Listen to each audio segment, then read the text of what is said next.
for the governmental activities, the business activities, which is your water and sewer funds, and all of the remaining capital project funds.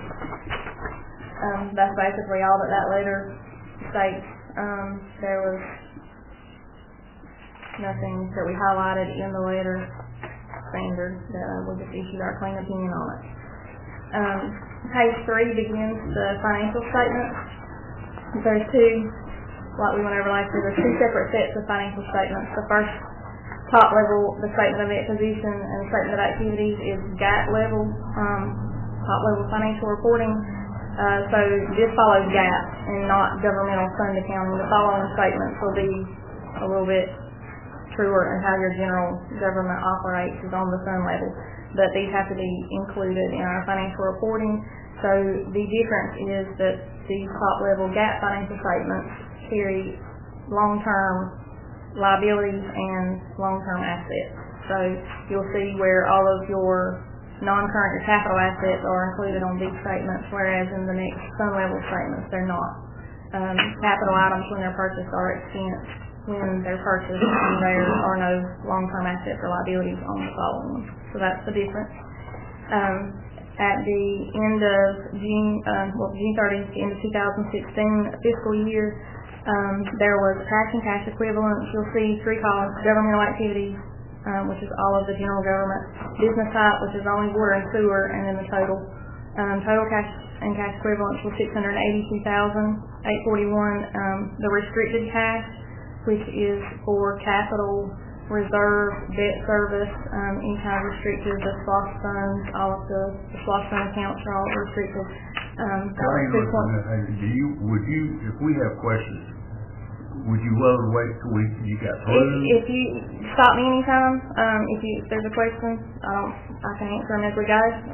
We can answer them at the end, whichever. If you want to stop me, that's perfectly fine. Well, let me ask you about the restricted cash. Of course, y'all know I bring this up every year, like a broken record. On the business type activities, the need 3. Mm-hmm. All right, now explain the restricted again to me.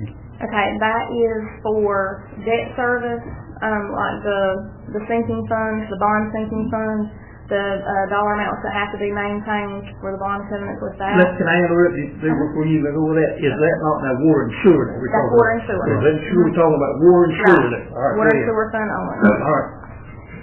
But those are basically, there's the operating cash that you have to operate on, which is the $618,000 for the water and sewer, and then the 1.3 is everything else. That's the bond sinking fund.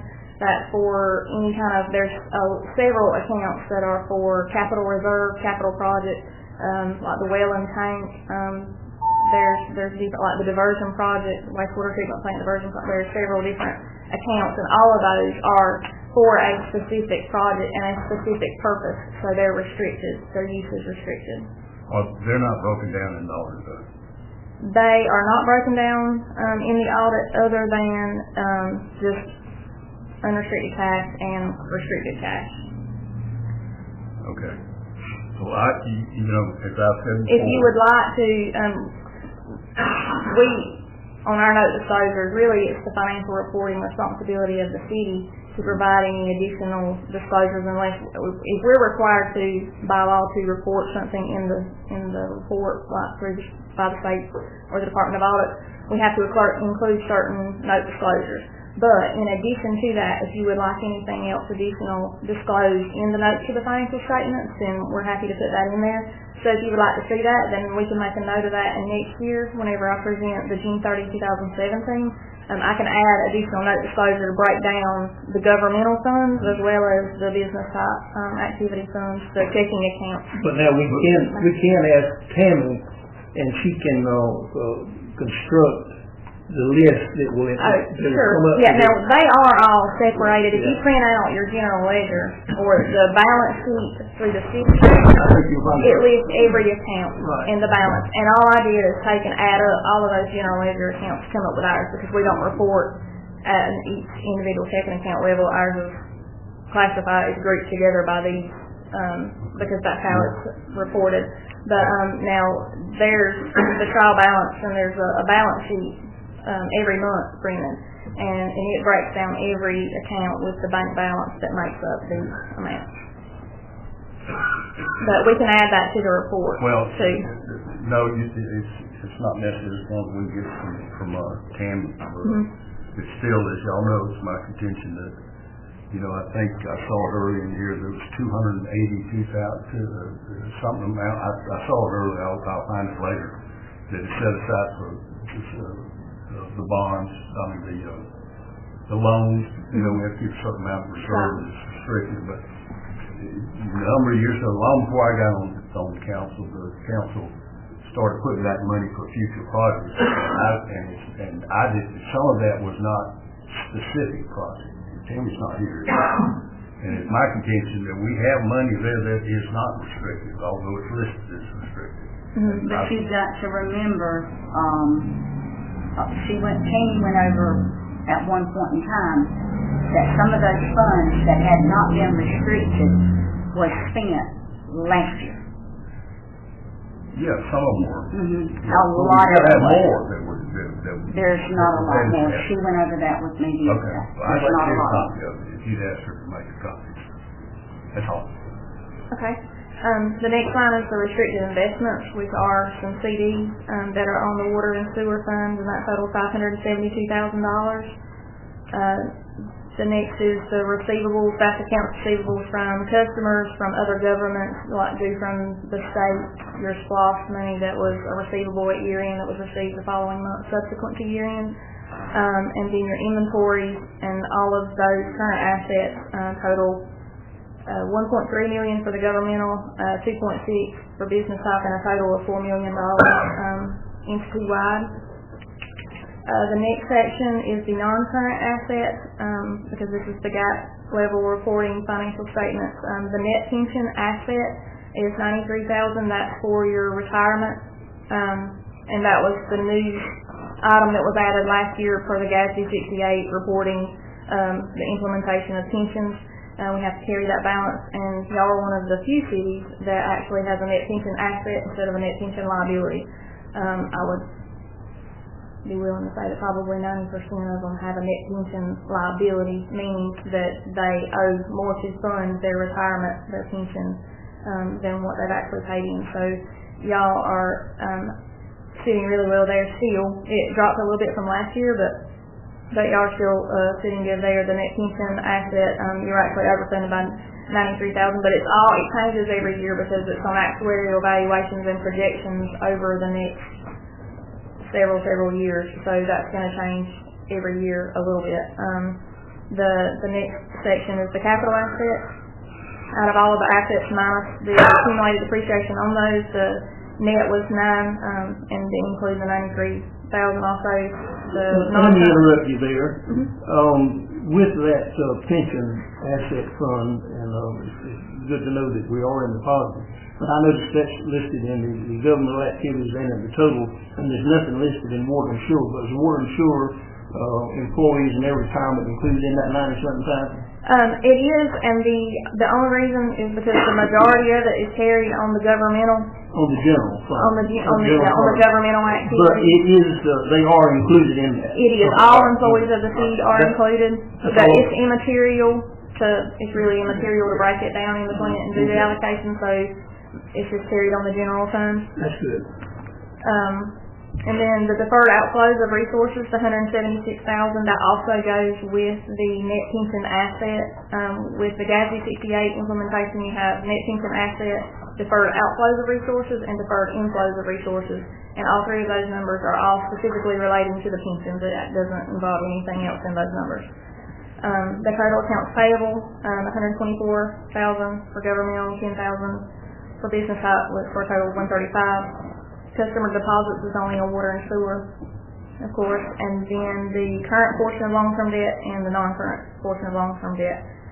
And like I say, the deferred inflows cover the pension. And then on the following page, on page 4, is the net position. The net investment capital assets is specifically related to the total assets minus the depreciation, minus any outstanding debt related to those assets. And we also have restricted and unrestricted net position. The net position is not the same as cash. The restricted net position is the actual equity for each fund. The restricted includes all of the capital projects and all of the debt service funds on the water and sewer. And then your unrestricted net position is what there is in reserve for each respective fund. So total net position for governmental activities was $10,093,000. For business type, the water and sewer was 3.2, for a total of $13,389,000 in net position at year end. And y'all just stop me if there's any questions as we go along. If not, I'll just keep moving along. Page 5 is the statement of activity, which is basically like an income statement, but it's an entity-wide level, and this includes depreciation, whereas the next statement I'm going to go over on the income statement does not include depreciation. It includes the purchase of capital assets.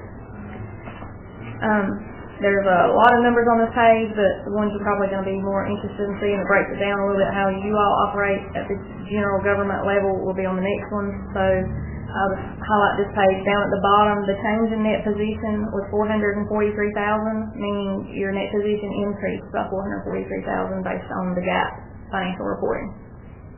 $443 for the governmental and $287 for the business type activities. So overall, your net position increased $730,000 from the prior year. A lot of that is to do with the differences in depreciation and capital outlay, the differences in your net pension reporting, the changes from the prior year to the current year. So there's a reconciliation in the report that we'll see in just a minute that highlights those changes, the differences between the statements. Page 6 is the balance sheet for the governmental funds. This does not include anything with water and sewer. It's only the governmental funds reported here. It breaks it down between the general funds, and the only major fund that we had this year was the airport project fund, which includes the DOT improvement project as well as the airport SLOSS that's combined into one fund. All the other non-major governmentals, there's a following statement that breaks those down by fund there. The total assets, $1.3 million. In the general fund, the total assets were $427,000. That's the current assets. Liabilities, the accounts payable was $43,000 for the general fund. And then see the fund balances. Non-spendable is the amount in inventories that's classified there. The restricted, and then the unrestricted, which is unassigned, of $290,000, which is available for use.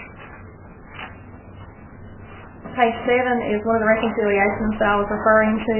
It gives you the governmental fund balances from the statement that I just went over. The $1.2 million was the total fund balance for all of the governmental activities, and then it does a reconciliation of either deducting or adding capital assets, the net pension, the deferred outflows and inflows related to the pensions, and the long-term debt reported in the governmental activities but not reported at the fund level. So that's just a reconciliation for your assets and your net position there. Page 8 is the statement of revenues, expenditures, and changes in fund balance, the income statement for the governmental funds. The total revenue for the general fund was $3.3 million. That mainly coming from all of the different taxes of $2.1 million there. The airport project, which was SLOSS and the DOT grant money, and then some interest, totaled $502,000. The expenditures you can see in the next section totaled $3.5 million for general and $503,000 for the airport project. There was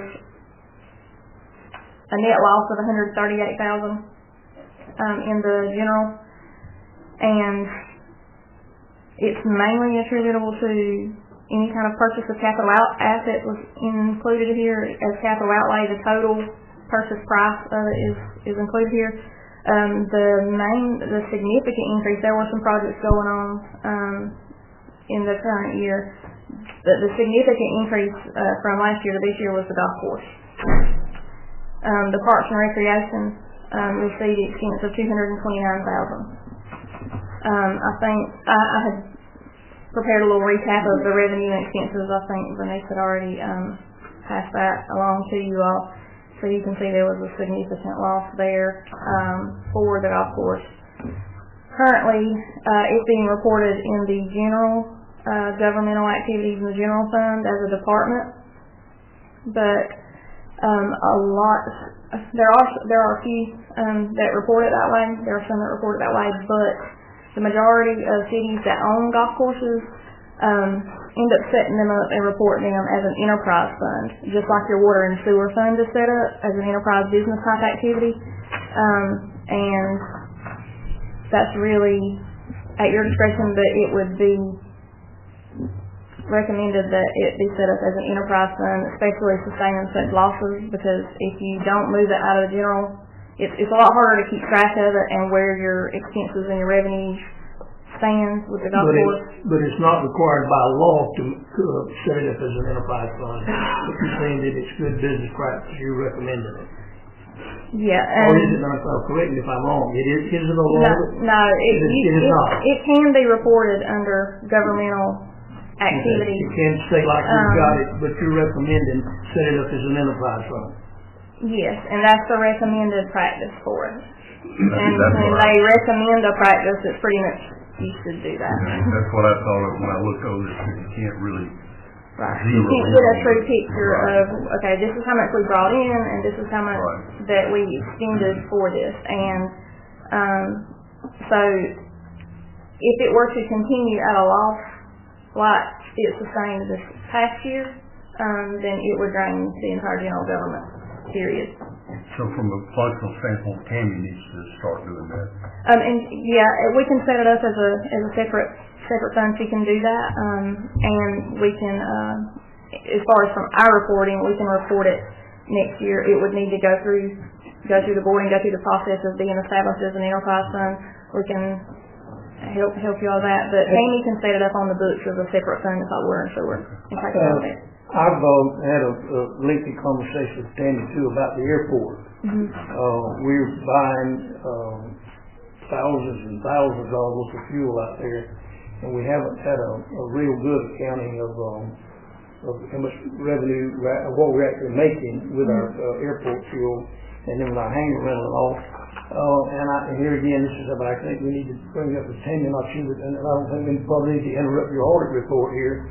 But I think it would do well for not only the golf course, but the airport fuel to set it up. Since we have the complicated software, accounting software that can do this, I think it would help us as a council to be able to monthly, when Tammy gives us the report, to know what these various are doing. It'll be a lot easier and simpler for us to interpret and read. Right, and for the reporting of it and how it's classified and what type of fund it is, all goes back to the basis and the purpose of the activity, and the purpose, the main revenue source from the airport is not tax dollars coming in, it's revenue generated from the sales of airport fuel and the hangar rental. That's where your revenue is coming from. It's not coming from general government tax dollars. So technically it should be classified as an enterprise fund run like a business, because it is being run like a business. She and I have already started this as of January. We've taken an inventory of both fuel reserves out there, what we've got, and we were going to begin to try to look at it and see what's good. So we're already doing that. Mm-hmm. So the golf course and the airport should really both operate as an enterprise fund, which would mean that we pull them out separately and they have their own checking. They're basically run as just like the water and sewer is run. It's its own separate entity. It's run as a separate fund, and they have separate financial statements for those, and you can see the revenues and expenditures and monitor that. But the golf course was the significant impact this year, so I just wanted to highlight it, and that we probably do need to, before the end of this next year, pull that out and report it separately, because its revenues are just like airports, the fuel and the hangar rent. The golf course has its own fees that it generates there from its activity, so that's what is sustaining, that's what's generating revenue. I wouldn't say sustaining because it's not self-sustaining, but that's where the revenue sources are coming from, is from revenue generated by the public that's for fees, for charges, for services being the golf fee. So, it really should be pulled out for next year. And Well, too, when we do that and keep up with memberships and fees and other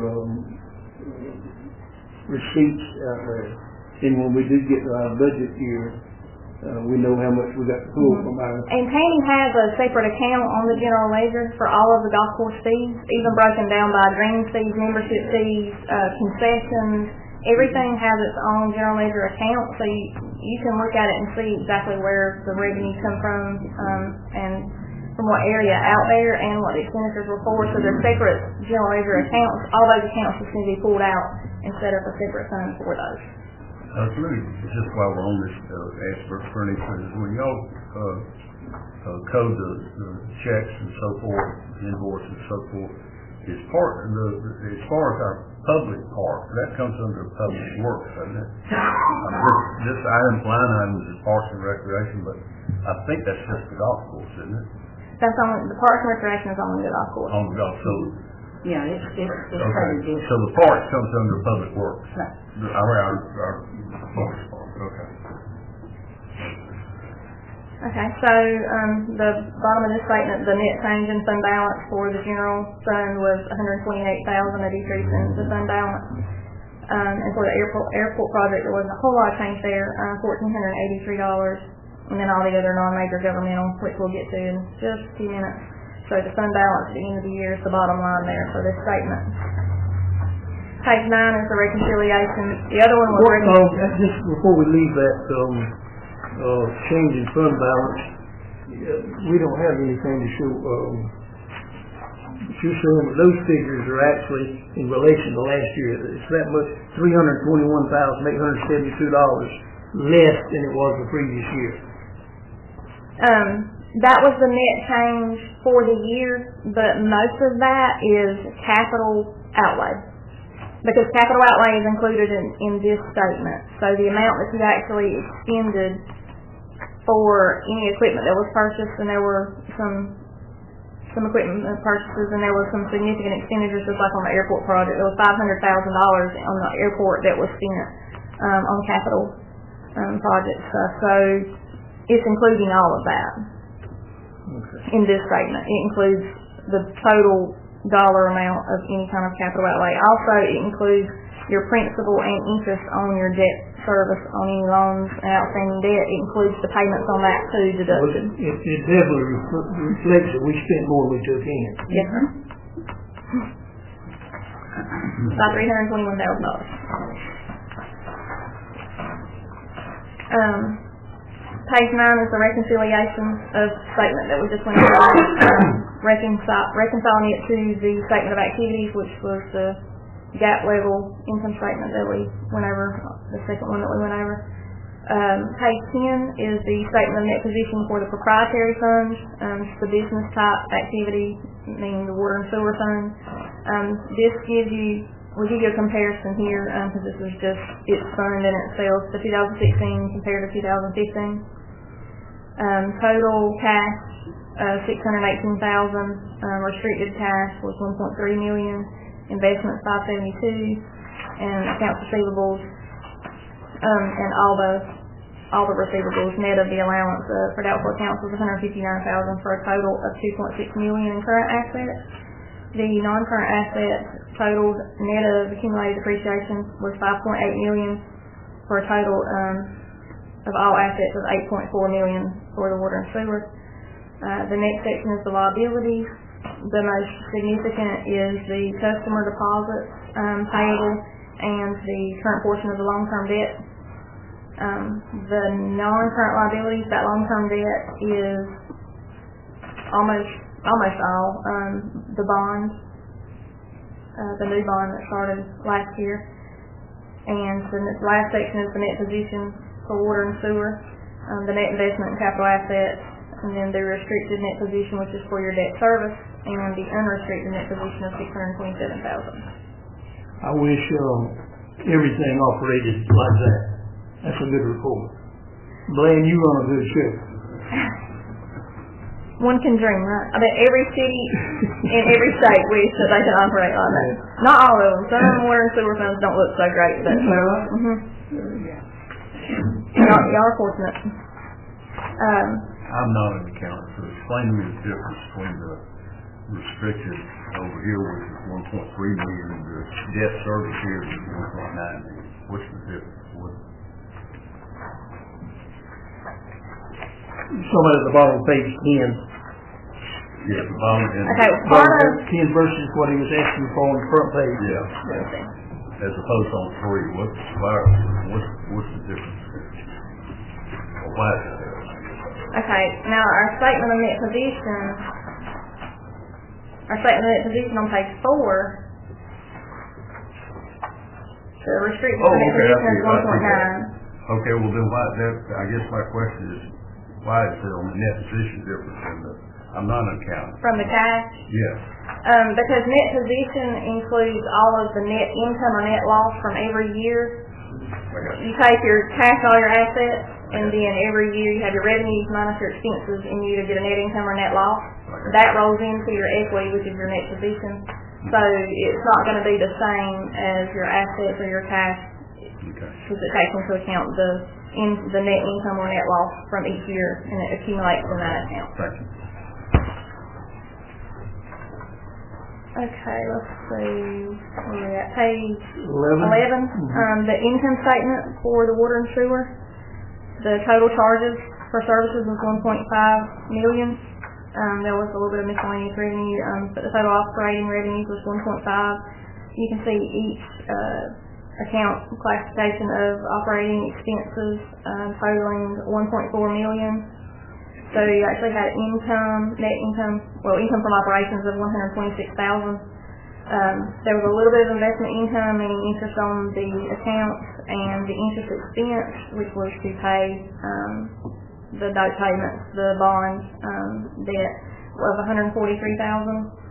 So there was a change of 15,000. There was also the capital contributions here of 302,000. That was for the CDBG sewer project. We had to bring over the assets because that is technically a governmental type fund. So to bring in those assets and where they needed to be recorded on the water and sewer, we brought in the grant revenue as the capital contribution there. That's how much was recorded as construction in progress. And that was the capital contribution there. So that's where that number comes from.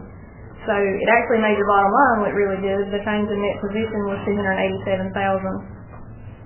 That's the significant amount there. While that's showing such a large positive, is primarily because of the CDBG grant. The contributions coming in there for the capital assets. So at the end of the year, the net position for the water and sewer was 3.2 million. The next statement is the cash flow statement for the water and sewer on page 12. This is just a recap of everything that happened for the year, all of the revenues and expenditures, taking out of the equation anything that was a non-cash transaction, and like depreciation, any net changes in assets, liabilities, etc. The net decrease in cash for the year was $12,000, which isn't very bad at all. And the total cash at the end of June was 1.9 million for the water and sewer.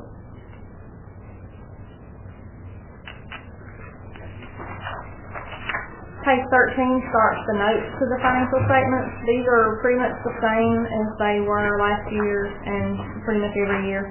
The only addition last year was the net pension reporting. There were several pages that got added for that, but those are still the same. There was nothing really new. If there's any questions on anything, I'll be glad to go over it. But especially all of the first pages, it's been the same. It's been the same every year. Things that have to be included in there. Page 24 does highlight, there's a statement that actually, I'm fixing to get to it, but it's the government, the general fund budget versus actual, and there were some overages as far as expenditures over appropriations at year end, so we did have to address that in the report. But these are the departments that had overages based on the budget versus the actual at the end of the year. If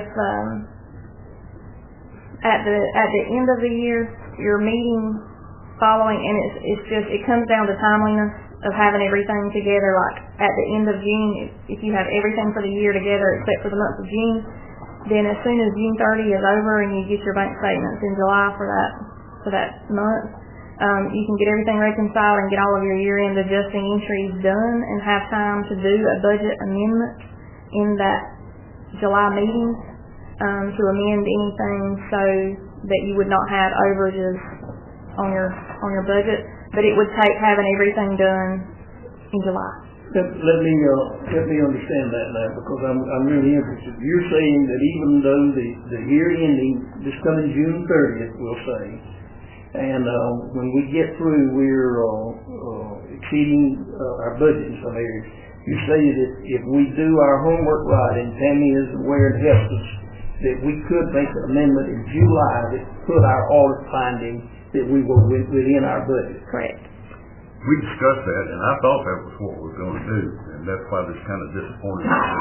Well, remember we talked about it, and we need to make the budget. And it takes having everything done on Tammy's part too. Everything on all the departments, everything reconciled, and the receivables books, the payables books, because all of those make a difference. If you amend your budget in July, and then year-end adjustments are made in the following months after that, and you say there was $100,000 or $50,000 of payables that still need to be booked, those have to go to those expense accounts, and then it's going to pretty much still void out your budget amendment because you're going to have overages that weren't accounted for when you did it. If anything's booked after that, and then it's too late to go back. You can't go back 6 months after year end and do it. Help us here. Why don't we do this in May? You don't have all the... And now you can use projections. A lot of governments operate. They use projections for it, and they'll say, okay, well, this is the average from July. It's going to be almost impossible for us to get all of our ducks in a row at the end of June. But if we will pull up, and all we got is one more month, at the end of May, I think, Tommy, we can accomplish it. Yeah, and that's what a lot of them do. Really get it accomplished. It won't be all bad. That's Right. I think we need to do this as a... And a lot of them will look at it on a 6 month, like at a 6 month interim, and say, okay, this is where we are. And then, like in May or so, the month before, you can get an 11-month total and divide that out by 11 months and see what your average is. If we'll do it in May, you won't look very bad. Right. I guess basically you could make the argument that it's not the fact that we overspent, it's the fact that we didn't plan for those. Correct. That's the problem. We just didn't have a proper plan. It just takes moving, and there was some money in the budget. I'll show you. It'll probably be a little bit easier to explain whenever I get to that statement, because see where there were some departments that were under budget that helped absorb the overages, and then there wasn't enough completely. But then the rest come, of course, out of fund balance, out of the reserve. The rest of the pages are basically reiterating everything that I said in the financial statement. Starting on page 28, starts the note payables. That gives you an amortization schedule for each note and the bonds, and showing what's coming up, the amount of principal and interest that's due each year until the retirement of the debt. Then page 33 begins the pension plan. Wait, slow down. Let me digest 28 just a little bit. Okay.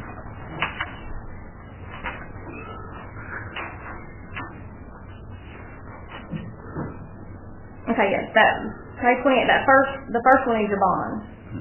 And that shows you the amortization schedule of all of the principal and interest payments out for the entirety of the bond in that first little chart. And then the next one that's at the bottom of the page is for a loan. That was the well and payment GIFA loan. Alright. And then the next one on page 29, at the top of page 29, was for the water sewer diversion project. That's another loan. That was from GIFA as well. There's $140,000 owed on it. And then the last little chart on page 29 just shows a recap of the note payable and the bond payable and the total. and the amount that's actually due in 1 year. So next year, or you're already in this year, over halfway through it just about. So $177,000 will be paid out in principal payments for the year ending June 30, 2017. All right, correct me if I'm wrong. On page 30, at the top, long-term debt, long-term obligations for 2017 is $282,172. That's the restricted for. That's part of the water and sewer. All right. So if we have a restricted cash of $1,000,003, then we got about a little over $1,100,000 that's devoted to specific. The bond. Excuse me? There's a bond covenant. You have to keep, for the bond covenant, there's more than just the 1 year of debt payment. You have to have, there's the bond reserve that's separate from just what's due within 1 year. Okay. So you have all of the note payments that you have to pay in the next 12 months. Okay. And then you also have the reserve that you have to have on hand that y'all make that payment to for the bond sinking fund. How many years, Ed, do we have to be with that, you know? Is it 1 to 2 years? It's more than that. Every bond covenant, I'll have to look at the new bond covenant and see. But we have to look at that each year and make sure that you have, and it actually just changed this year because it was one amount and the amount went up. It's going to get interesting. It's going to start getting interesting in 2022. Mm-hmm. So yeah, I think it was like, was it 15 or 16 something thousand a month? Right. That has to be put into that account to meet your bond covenant. It's going to get interesting. All right, that's the bond, but as far as that note payable from GFA, now that was just 1 year, wasn't it? Or that's just 1 year. Mm-hmm. That's just the 1 year. That's 12 months of payment. The bond is more than one. Okay. I got it. Okay.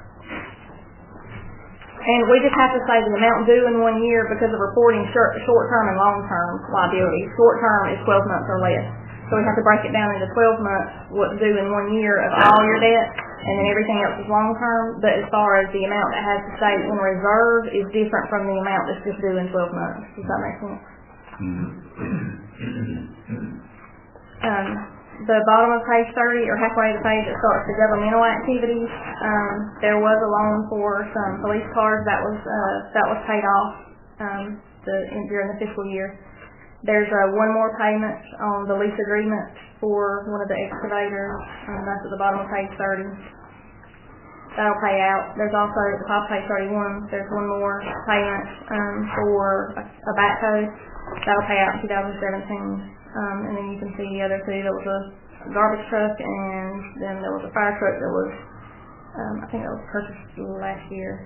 And then page 32 was the recap of it, like on the water and sewer. The notes, and then the capital leases, and the total amount due in 1 year. So in the next, over the fiscal year 2017, the principal payments will be $209,000. But then that drops significantly after 2017 because a lot of these are paid out. Right, these are lease purchase agreements. So the lease on the equipment that we got for the golf course would not be included in that.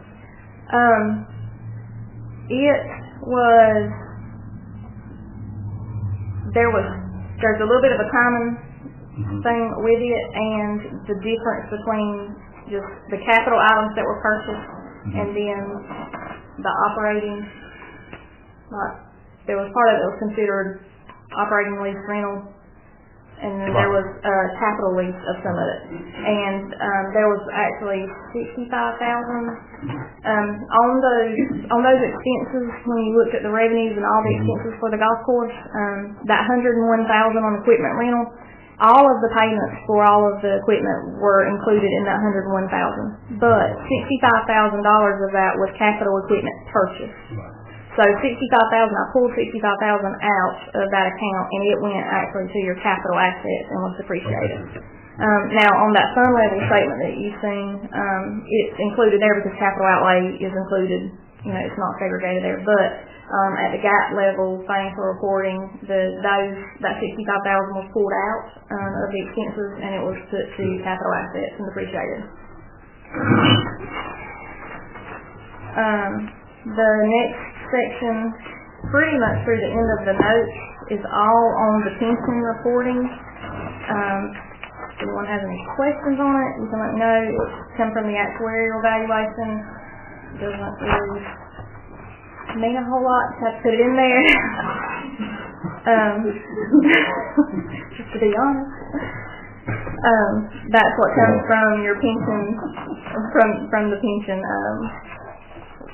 reporting and from actuarial when they do the valuation.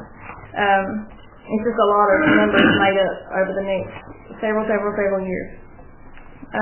Page 43 is one of the supplements to those pension statements. It's a required statement. You have to put in here the schedule of changes in your net pension liability or asset, so it just recaps everything based on that actuarial evaluation. Total pension liability, $2.7 million. The contributions by the employer were $49,000. The contributions by the employee were $33,000, based on actuarials. And then the net pension liability, and that includes net pension asset at the end of the year was $93,551. The total covered employee payroll that pensions are based off of and paid in on was $1.3 million for the year.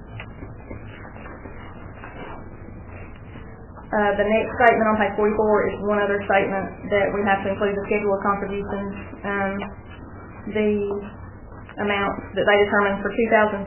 Every year when the actuarial evaluation is done, now going forward, they have a actuarially determined amount that we use in the statement, and you don't get the current year amount until the following year. So next year, when I do 2017, we'll have the 2016 actuarially determined numbers to put in the report.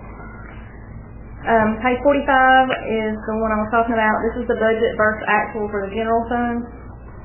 You can see where, this is for general fund only. This is the only one that's required to be reported in the report. And this is where your overages are based off of. The total revenue, you actually brought in $44,000 more than what was budgeted for in the fiscal year. And then it gives line by line of each department and the amount budgeted and the amount spent. And then this is where those expenditures over appropriations notes come from that I was going over earlier. $12,000 for general government, $65,000 public safety. And a lot of that was due to some capital purchases also. There were some capital items there. And the Parks and Recreation, of course, was the big one. It was $165,000 over budget. And then the debt service payment. Let me just say something here just for the benefit of you guys out there. When we took over the golf course, all five of us were full of where we were going to lose money the first year. The thing was in terrible shape. And a lot of this overage that we spend here, not only was buying equipment we needed, but also it was repairing the damage that was done to it. So when David and his crew have done an excellent job, we looked for this expenditures to be way down over what they were last year. I just want everybody gets all blown out. The next year, $65,000. you always expect, even starting a business from scratch, it's never existed before. You always expect your beginning to be, you're going to have to take a big hit in the beginning to get things up and going. That's kind of expected. So hopefully you'll see it taper back down. If not, you can make assessments on an interim basis and on an annual basis each year going forward to see if it continues. Then if it continued at this rate, then you would have to determine whether you wanted to stop the bleeding or continue. But hopefully you would see the revenues go up and the expenditures go down and taper back downward. Well, our revenues have already gone up significantly. This is just the first year that it's being reported too. I mean, it is a lot. It's a huge loss, but you can't base it 100% off of the first year. Mm-hmm. You're gonna have to look at the second year and see if there's improvement and go forward from there. Just making assessments along the way to see where you're at and if it's worthwhile to continue or if it's not. So, page 46. starts the combining balance sheet for all of the non-major governmental funds. There was a column on those first financials that just said non-major governmental funds. This explains all of those, gives each fund, because there are several different SLOSs, the CDBG, street SLOSS, public safety, general, and admin, streetscape, public works, the LMIG, and then the TIA SLOSS. Can I ask a question here? I was a little surprised on this. How do we get $81,500 accounts payable in streetscape? Where did that come from? There was a project, there were some expenditures that were, some stuff that was going on at the end of the year. Basically, those were paid, it was a timing thing where there was some stuff going on in streetscape, and then the checks were written right after year end. Yeah, the checks were written in July. Okay. But the expense incurred in June, so it cleared out in July. Okay. Yeah, it was just a timing thing there. So that immediately cleared out right after year end. On the next page, on page 47, this is the revenues and expenditures for all of those funds.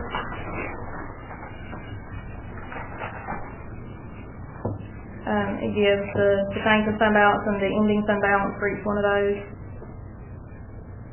Keep in mind that this is June 30th, it's not today. Right. But that basically is a recap. That is the detail for the recap on the first financials that gives the total for all of those non-major governmental funds. The next few statements are just the grant schedules that we have to include in the report. The first one is the CHIP grant. The next, page 49, is the CDBG grant. That was $302,000 that was extended on the water and sewer for that project. Page 50 is the FEMA grant for the equipment for the fire. It's the fire grant. Page 51 and 52 are two airport improvement grant cost schedules. The main one is the one on page 52. That's the one for that was pretty much the ongoing project in this past fiscal year. $412,000 was extended of that grant for the Kingston. The next section, page 53 and 54, is for the SLOSS. It's our letter that we issued a clean opinion on the SLOSS that presents fairly in all material respects. The SLOSS proceeds. Page 54 is a detail of the expenditures by budget lines in the SLOSS. So a total SLOSS for all of those, whether they were in the major funds, the airport, or if they were on the non-major income statement, the sheet that we just went over, total SLOSS expenditures were $569,000 for the year. The next page 55 and 56 is our letter, our opinion on the major federal program, which was the CDBG. There was a single audit required this year because you extended more than $750,000 in federal awards, so I had to do a single audit, which just means more compliance testing and such. CDBG wasn't a major program though, and we issued a clean opinion on that. Didn't have any issues with the CDBG. Page 57 shows what your actual expenditures of federal awards were for the year. You expended $762,000 in federal money. That was the CDBG, the CHIP, the FEMA grant, and the airport grant for a total of $762,000. Almost done. Page 58 is our report on internal control over financial reporting based on government auditing standards. The only thing that we had to address is the overages, the expenditures over appropriations. That was a finding last year as well. The only way we can clear that is if there are budget amendments done near year end or right at year end and there aren't any overages. We can clear that. We're going to try to do better next year. If there's no overages there at the departmental level, the legal level of control, then we can clear this finding next year. So that was the only thing that I had to address there. Page 60 is our findings, our schedule of findings and question costs. This just shows where we had an unmodified opinion, meaning it was a clean opinion. There was only one material weakness being the budget overruns. Page 61 is the actual finding, 2016-001. Those were the departments that we've already went over. And page 62 was the summary of prior findings, which was just the budget overruns from the prior year. And page 63 is the little corrective actions for the budget overrun findings. Including that. You're welcome. Save one step.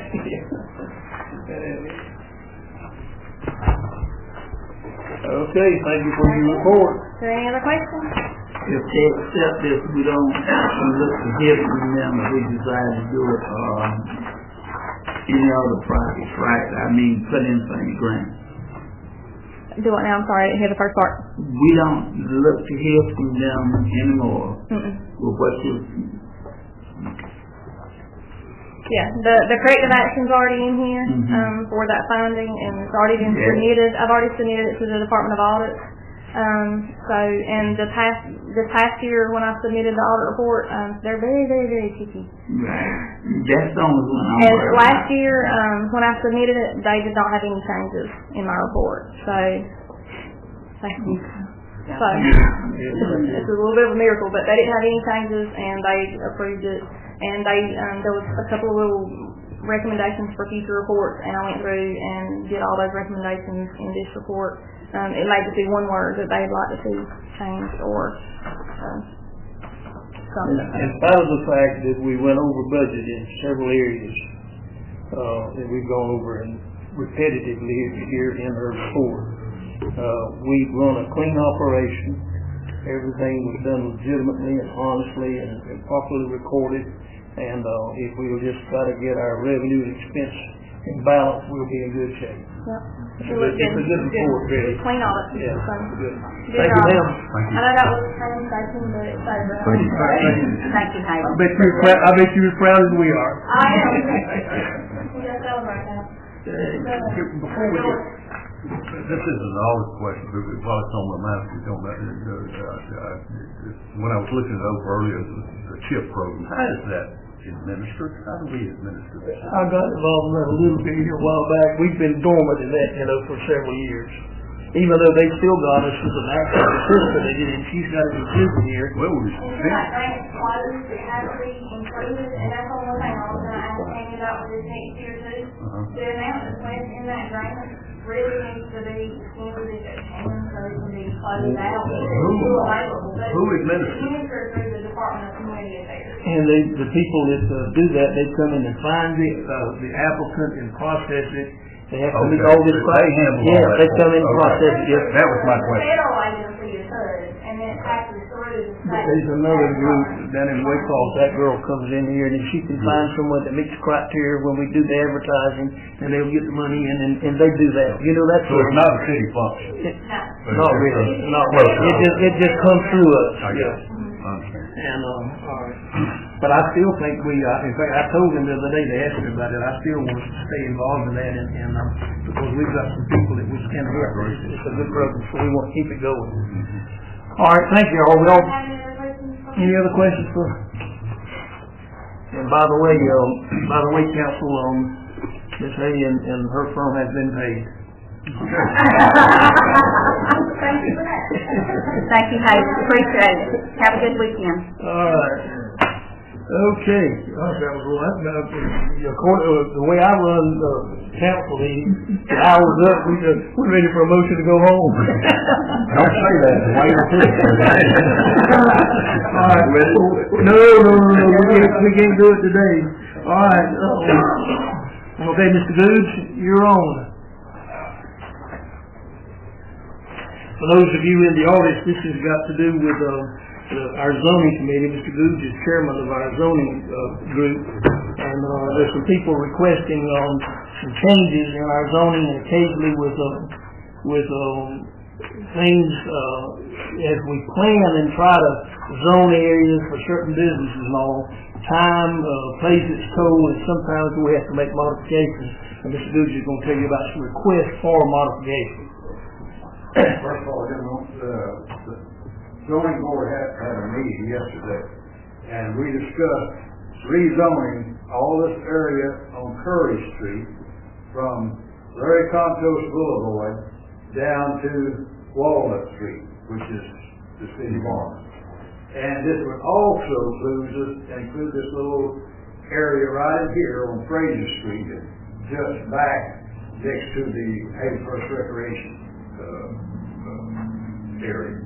Now, the zoning would go from on the south side of Curry Street down to the Mills property where it is fenced. On the north side, it would go all the way up to the railroad track. We discussed rezoning the entire area. Now that area is zoned for industrial, heavy and light industrial only. So like I said, we discussed rezoning this entire area, and it could be rezoned in different ways. It could be rezoned from industrial to commercial. And if we rezone it from industrial to commercial, if anything happens to any of these residences around Curry Street, say a fire or storm damage or anything that destroyed the home could not be rebuilt. It would be for commercial use or business only.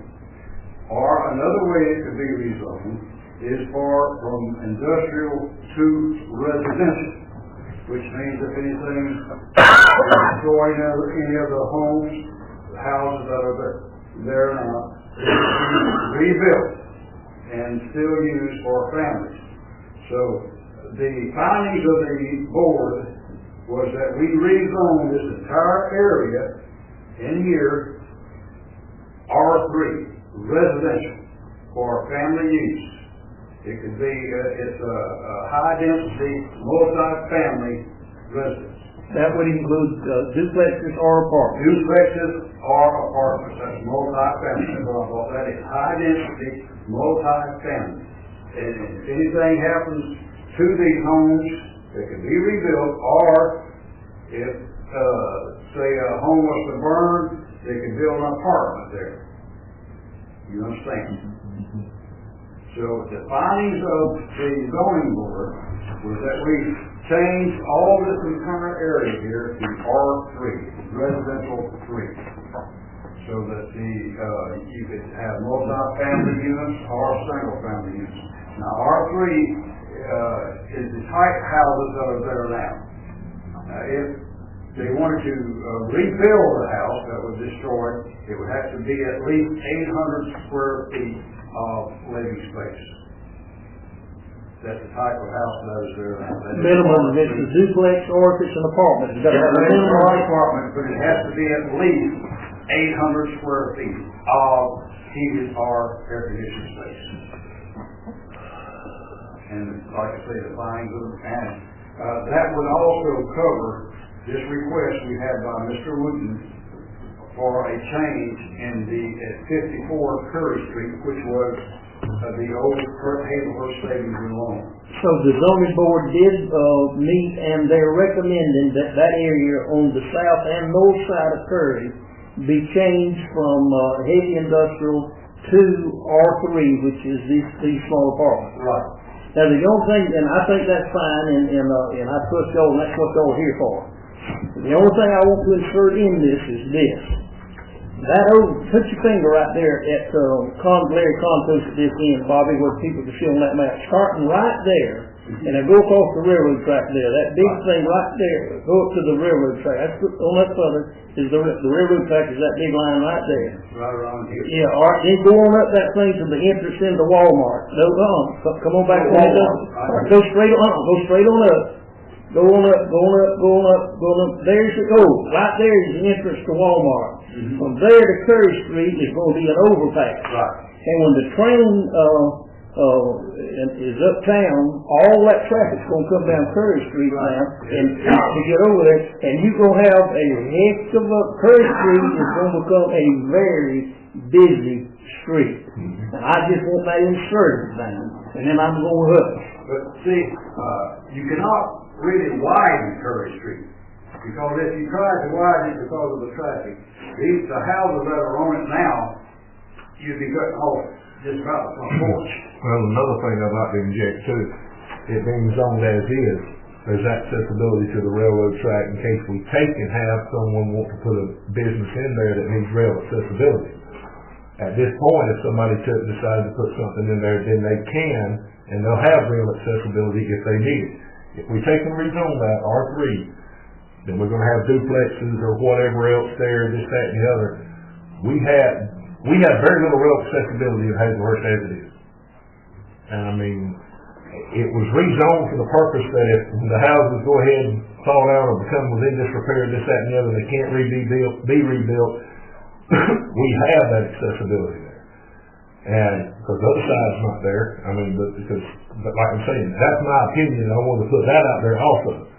And so, I'm putting that out for the council to R3 is, the houses can be rebuilt, or I understand that, but at this point right now, they cannot be. If we rezone it R3, they can put houses or whatever. Right.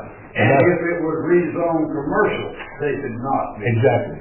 So the findings of the zoning board was to recommend to the city council that all this area in here be rezoned to R3. Bobby, let me interrupt you again here for the benefit of the audience and for all of us too. Even the zoning board, and they have this authority, and thank goodness y'all are there. Y'all sort of keep us out of the hot seat, but now let me tell you something. Before this can be done, there's a long process that's got to be followed. It's got to be posted in that community that what's fixing to take place. Every person that lives in that area gets a letter notified that this is what we're fixing to do. So the end result is it's recommended from the board here, which Bobby is chairing, doing a great job, to us, but in turn the citizens make the final decision. Whether they have to determine, I guess, is there a way that we can overrule? I think so. I mean, they can object, but I think it's ultimately the ultimate. We could, even if they objected, we could overrule them. I think so. Well, at any rate, they've got to go through that process and getting all their opinions. But I should just take y'all didn't know, it's not easy done. No, you have to take into consideration people that's living there and all that. Just out of curiosity, was the request by someone on that side of Curry or on the middle side? By Mr. Wooten? Yeah. It would be on the north side. On the south side. On the south side. On Hazelhurst Mills side. The old Hazelhurst Mills loan and savings company. Okay, yeah. Brick building there, Kent. Now, we felt that as we discussed this and voted on it, it would cover Mr. Wooten's request, no matter which way we voted. If we voted to zone it commercial, it would cover his request. If we zoned to or R3 or residential, it would cover his request. So we took care of both things at one time. We rezoned the entire area and covered his request for rezoning at the same time. Let me ask you this, Bobby, if you next time, do y'all meet on here, just when requests are coming? Just when a request is made. Okay. Well, I understand what Eric's talking about. You know, we're fixing to change what potentially could be industrial development area, right? Because of this access to the railroad. And if y'all would just discuss maybe if we could just do the south side. You understand what I'm saying? Leave the side that's next to the track as is, still zoned for industrial at this point. If they wanted to take and rezone where the old credit union was, rezone that one point there to make it residential, but that would satisfy his request. You know, get that whole request. That's called spot zoning. Is you cannot spot zone. Exactly. Well, you're right. So I mean, but like I said, we had like the now. Well, with the whole we could discuss. We could go back and discuss. Changing one side of the street. Yeah, that's what I'm talking about. The whole side. And then discuss the other side. The north side. But as far as just changing like this at 54 Curry Street, you can't. I understand that. We could have a meeting and discuss, the south side and the north side. Now, we could do that. I'd like to That is not, discuss and see what that y'all is not spot zoning. Right. Because you're changing an entire area. We could change all of this area here and include this little part right here that goes down by the recreation department. Let me ask you this, Bubba, why did y'all pull in that, lower side between Curry and the railroad track? Was some of the people in the audience, were they requesting it too? Well, there were some people in the audience, but they didn't have any comments other than Mr. Luke. In that area?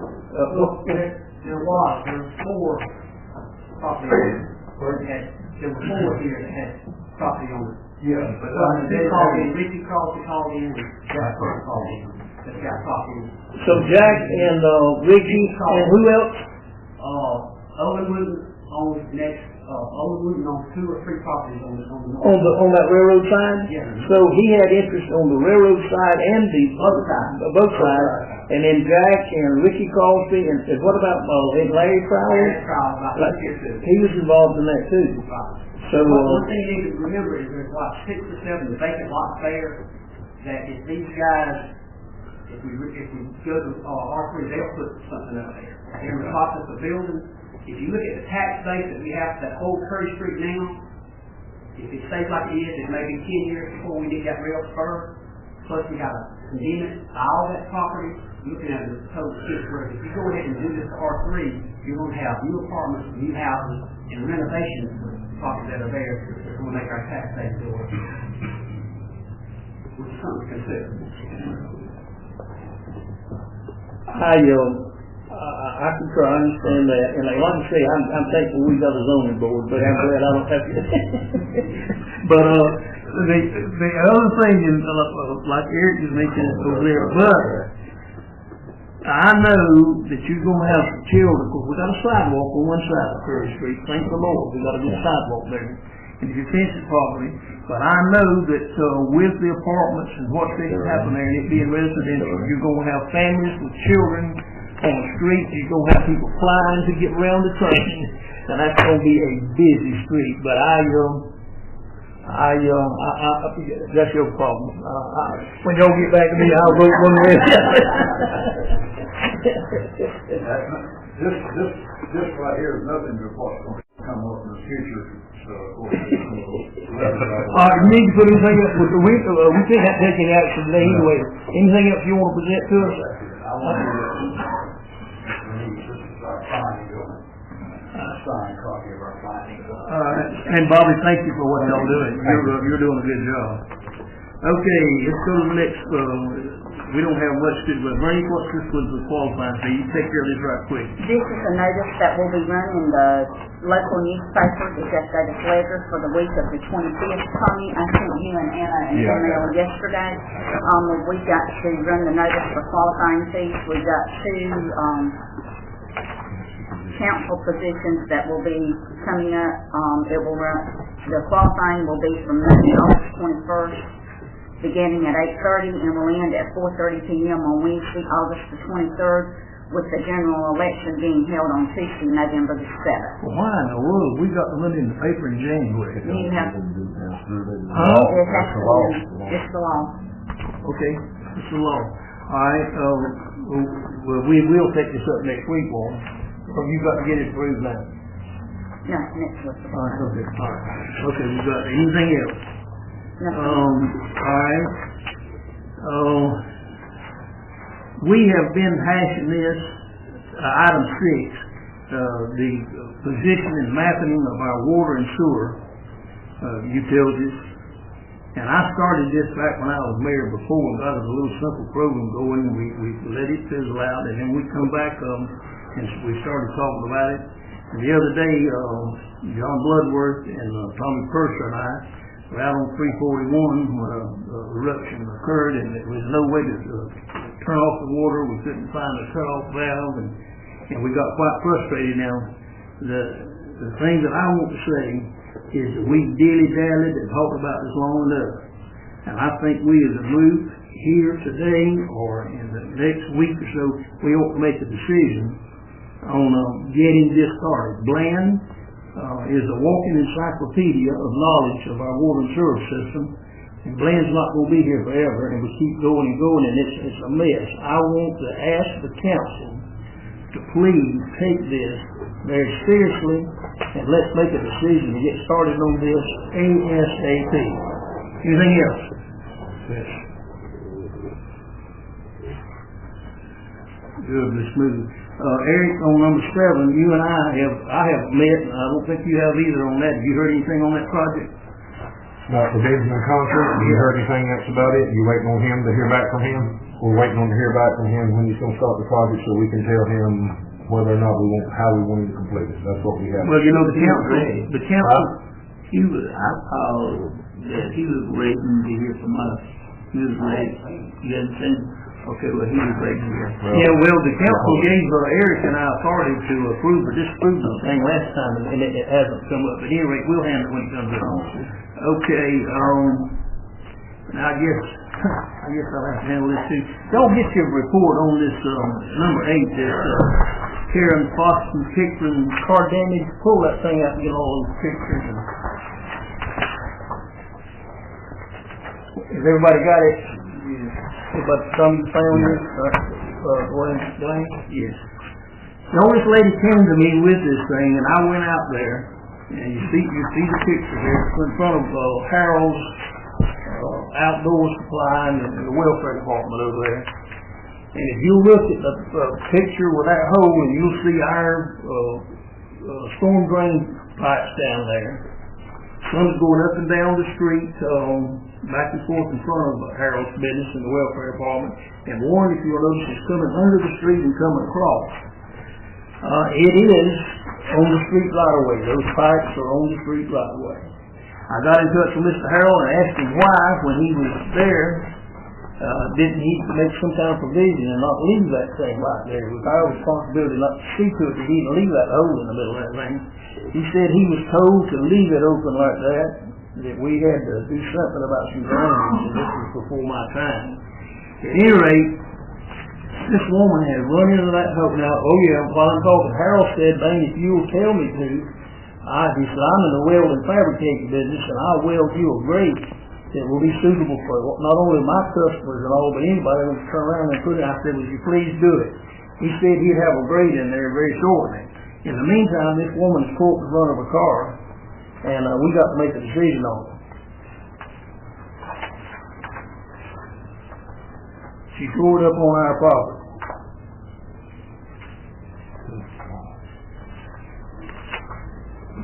What kind of radiator are they putting in this thing? But she ran off the roadway and hit that thing. She's turning around, yeah. I mean, if we pay her, anytime anybody runs off the road and hits the culvert, we got to pay for it. Not necessarily. Well, Have you looked at this?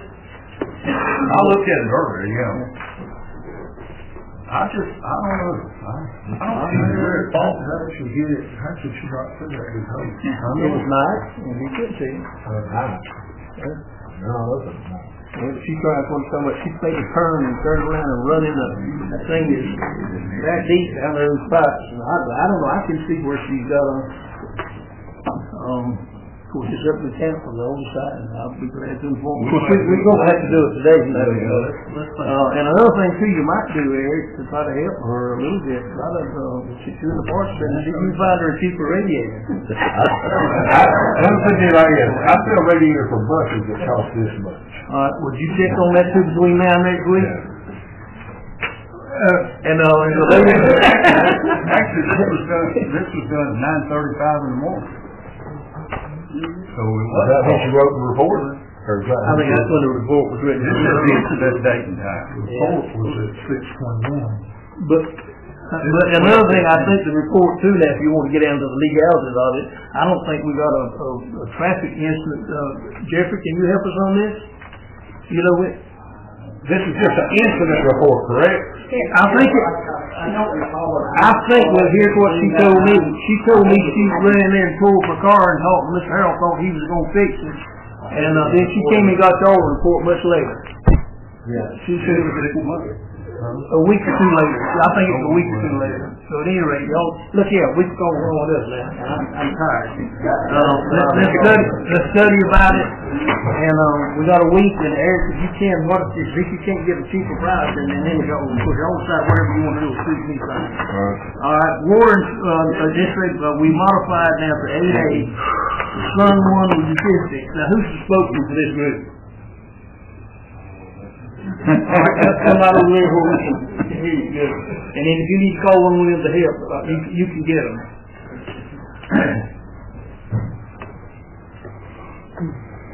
I guess most of everybody's aware of the project that's going on at the water tower on 341. Oh, y'all all familiar what he's talking about? What's the construction going on out there? Yeah. I know it's going on, but know what it is, but. The road that exists there now has a water line under it. It runs back to the concrete plant. And now someone logistics owns that property. So they're moving the road down by Lewis Starter and Generator.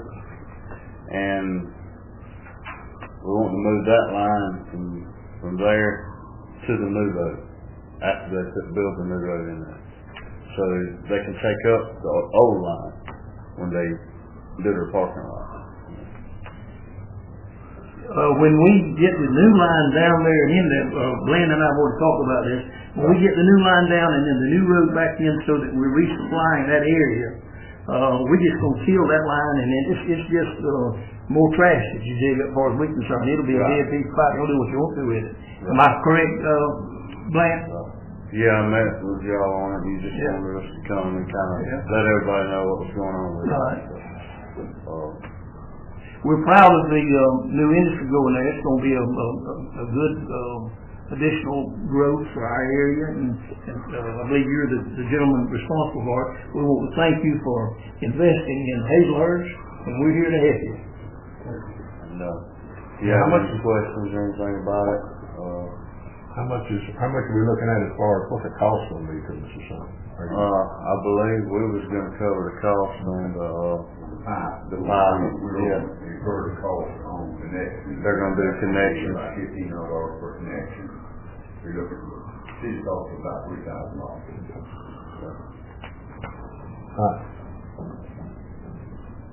And I think Glenn and I talked with them, and unless we come up with some other reason, we think it's best that you go ahead, since you're putting all the steel and building that road up, go ahead and get the road built and graded,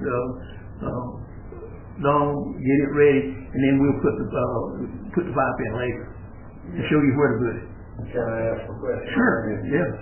Is it possible to put the pipe on this side of the road?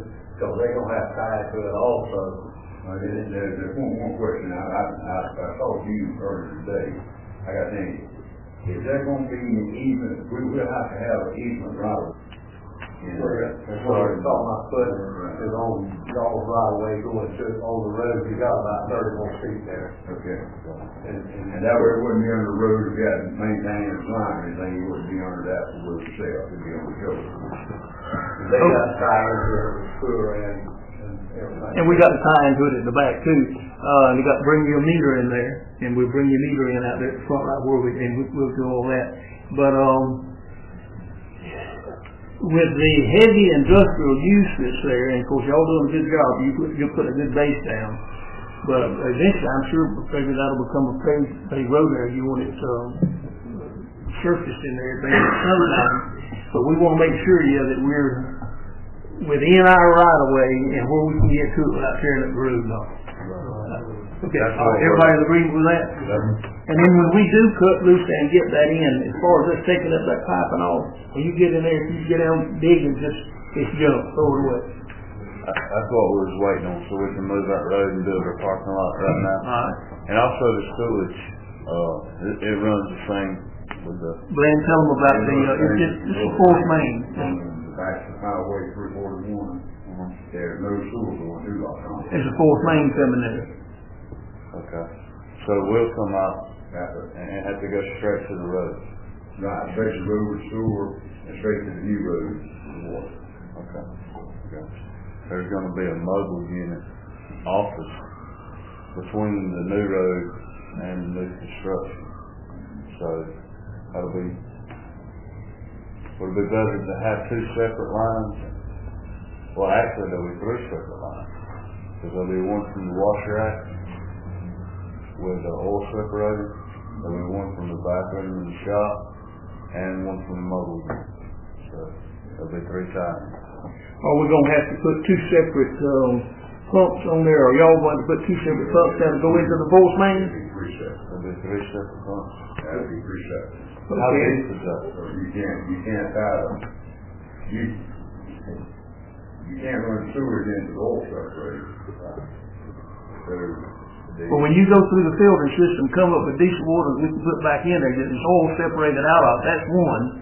You got to have one for their sewer system, for their commodes and whatnot. What's the third one for? That's what, you got 3 units. Well, there's a mobile unit for officers. Yeah, but that's just temporary. It's it's temporary office. Once you get your office, everything built, you won't have but just one from your office and one from...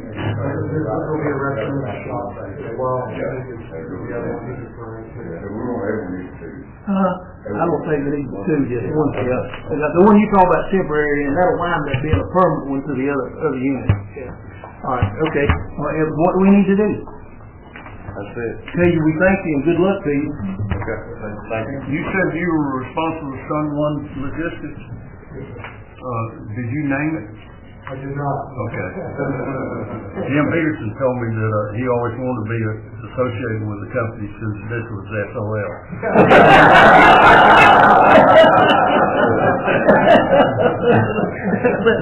We needed to laugh out there. Thank you, Tom. All right, let's move along. Water and sewer adjustments, y'all, and the review of the adjustments made there. The next 3 items, the check register, I entertain a motion. Why can't we do it now? We can do it next week. I know what you're saying. That's what I'm asking you. What? Yeah. Okay, we'll just skip on over. Just go. Everybody ready? Can we move on? All right. Christian, tell us the benefit of this $500, up to $500 purchase for our department heads. Okay, right now it's set at, what is it, $25 or something like that. The department head can go purchase without having a purchase order or something. There's several things that department heads need that are less than $25 or whatever else, and they don't need to come to us every time they need and to get a purchase order to go down and buy something that they need to finish a job with or whatever from the hardware store or wherever it may be. And it would take and be also it would give a little bit of breathing room for the ladies in the front office up there if they had the ability to take and purchase something without having all the signatures of the council and everything on it for up to $500. That's my opinion. Y'all can take and do with it as you will, but I think it would take and help them out, not having to run every 5 minutes or call and get a PO. I got to do this. The ladies in the office are busy enough as it is, but y'all need to be responsible enough to go ahead once you get the order, come back and give them the bill so they can pay it. I mean, that's why I'm at. They will be looking at them. They've already forewarned me there. And also, I told the entire office staff, including Ms. Lopez, Lori, and Kim, and they say this will help them and be expedient, and it'll help the supervisors as well. So we'll bring that up for the next week. I thought it was already signed. All right, Mr. Purser, number 13, golf course. That's, they still have to get purchase order. This just keeps them from having to get purchase order. The only thing I think we need to, I think that this will be solved, and David and Ronnie, y'all correct me, once we get Tammy to change it to an enterprise fund, they'll want monthly reports on everything, and I think that'll really help y'all. And us too. Right. Everybody. And that makes it all. I think we're gonna go in that direction. You agree? That makes it all, yeah. Okay. Go ahead to the next one too, Tommy. Jackie Rush, used to be Larry. No, not Jackie, Terry Rush. She's interested in, she and her mother are interested in fixing up those buildings over there on Henson Street. I think it is. Yeah.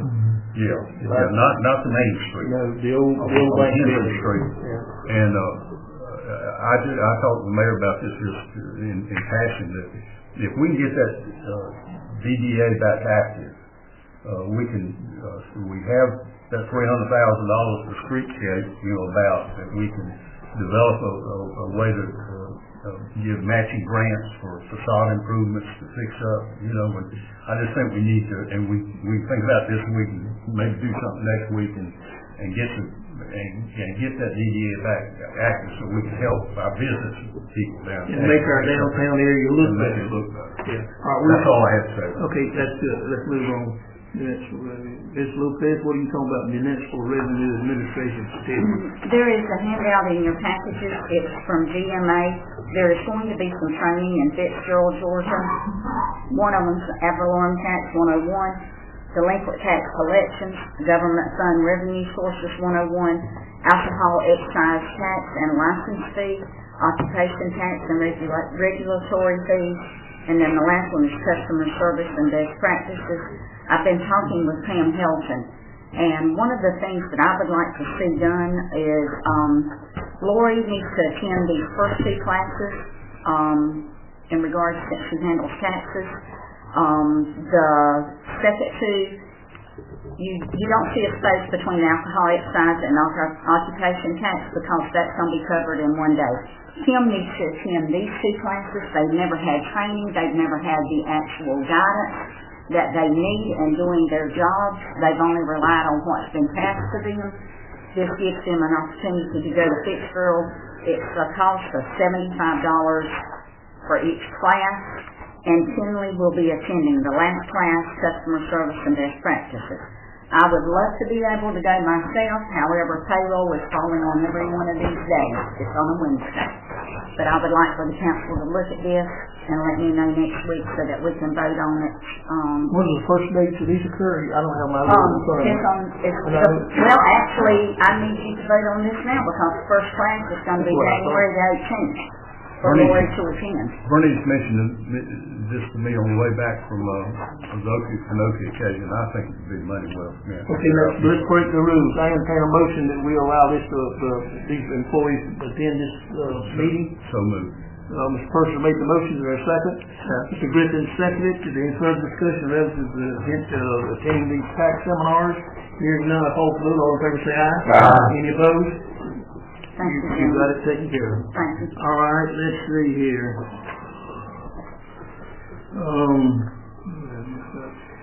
I hope you all ain't got nothing to say. I'll be quick, I promise. Regarding the DDA, I have read a couple names of some folks that I have talked to that seem to be in it. It's very nice and helping with the DDA. I was glad to give you one-on-one and share with you those names that I have already given. Let me mention this, and I think we talked about it. I talked to somebody about it. I think it says in the bylaws that it has to be residents of Oak. Yeah, but you didn't mention that. But I think we need to. Yeah, we got our attorney here. We'll look at it, Mr. Attorney. Let's look at that and see if that has to be resident. Let's eliminate that. I think we're all agreeable with that. Okay, that's good. I got one more. All right. As y'all are aware, the county commissioners has moved their work, their meeting is on the same night as y'all's normal scheduled work session. Yeah. Are y'all gonna keep y'all's meetings? No, we need to change it. And let's think about it. Couldn't they have changed theirs some of the time? We know what it is. It was explained that when Mr. Peacock came in, he changed it from Thursday to Monday night, and they now do payroll on Monday, so it was an ordeal to get ready for a meeting from Monday night. Oh, well, now let me ask them, because here again, I don't mind working with them, and us too. I mean, how do y'all like this 1 o'clock Friday planning session? I don't have. I love it. You don't like it? Eric, what about you? It would be great with me, but it's just one of those things. How do you? For everybody. Okay, but we want to try to work together with everybody. Mr. Griffin, what would you, since they changed it to Thursday, that's our regular time, we seem like we always circling the hind head around here. Well, we used to not have work sessions, so. Well, you want to look? No, I like it. I entertain a motion. All right, Eric, what can we do to help you? Well, I mean, if y'all wanted to say, if we could and did it on a Friday, it would be something where we could if we could do it on Friday morning at 8 or 9 o'clock, I'd be great with that. But then Friday afternoon, I mean, this is my afternoon that we start picking up with you. Mr. Bloodworth, what would a 9 o'clock planning meeting on Friday do to you? That's fine with me. Mr. Griffin just said it would help him. What would 9 o'clock do for you? I'm okay with that. Mr. Johnson, would 9 o'clock? Y'all gonna wake me up? Yeah.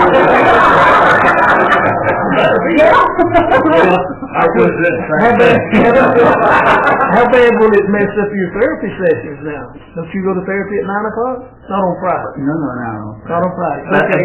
They work with me out there. So All right. What about you, Mayor Stone? I can meet anytime. I'm whatever convenient with You know, 9 o'clock Thursday would, if you don't want to do that, Friday, Thursday, I got my stop church. Okay, no problem. All right, we're trying to work together and say, okay, it appears, we'll do that next week. But now I got something to bring up to Mr. Johnson. Mr. Johnson, you used to go to work every morning, right down the street from my house. Yeah. And every morning you were down there before daylight. But I don't have to do it now. Well, all of a sudden, you always, when I went by there before daylight, you were there, and then you can't make it at 9 o'clock. All right, let's move on here. 18 and 19 are, again, this goes back to information that you are now receiving on the SitePro audit report. The first one is from the Beasley EIP project. The second one is identified as 22 inspections. Well, both of those are on that EIP project. No, sir, not when you start reading the information on that. Oh, it's not? No, sir. So please pay close attention on the second one that's titled General Tuesday, December 6, 2016, identified 22 inspections. Okay, we'll look at that later. All right. Anything else? I got something real quick. All right. We need to take papers that's over on William Street and start to get pilot complaints and everything else. Then we can get back in here and get finished. We don't know who we are, but we need to get with them and get them going. Get them in here. That's what Joey hires. I'll call and tell Joey that some folks are fussing at him. Oh, and I gave too.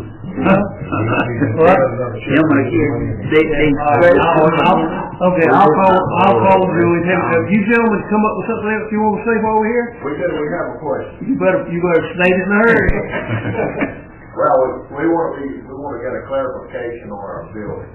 So we know that we're going to have a structure, we're going to have a truck operation there. We can work on our truck, a small truck wash, and then we're going to have a separate office facility. And our intent was that to be portable for a period of time. What period of time we don't know, maybe a year or longer. We weren't sure what you guys' intent was, if we could leave it, or should it need to be a permanent structure. Well, let me tell you something now. You folks are outside the corporate limits of the city. From the road back this way, but when you get over there where you are, you can do whatever you please. As long as it's within the county first. Yeah, you got to deal with the county for that now. Yeah, maybe I should The correct. county doesn't have any customers for you. So you can just do whatever you want to do. Okay. We just want to be clarified. We provide your water and sewer service and fire protection and all, and we're here to help you. But as far as building zoning, Mr. Harold back there is our building and zoning inspector. He doesn't have one. Well, I think they may have recently got him, but does that particularly pertain to trailers? Mobile structure, so you would be inspected. Okay, all right. You're fine. Okay, all right. There's your man to talk to right back there, but you don't have any problem with the city itself. Okay. But again, thank you for doing what you're doing. Thank you. Yes, sir. Good. Hey, okay, we will annex you if you'd like to be annexed. Entertain a motion. Mayor. Whoa. Councilman Councilman Johnson. Yes. I received some information today that the MLK parade is no longer going to be. No, ma'am, it was canceled. Okay, I feel like we need to let everyone know that today. Well, when are they gonna do it, or? They haven't decided. Okay, all right, I got a motion on the floor, do I have a second? Second. Second it, all in favor of adjourning, say aye. Aye. Good day, ladies and gentlemen.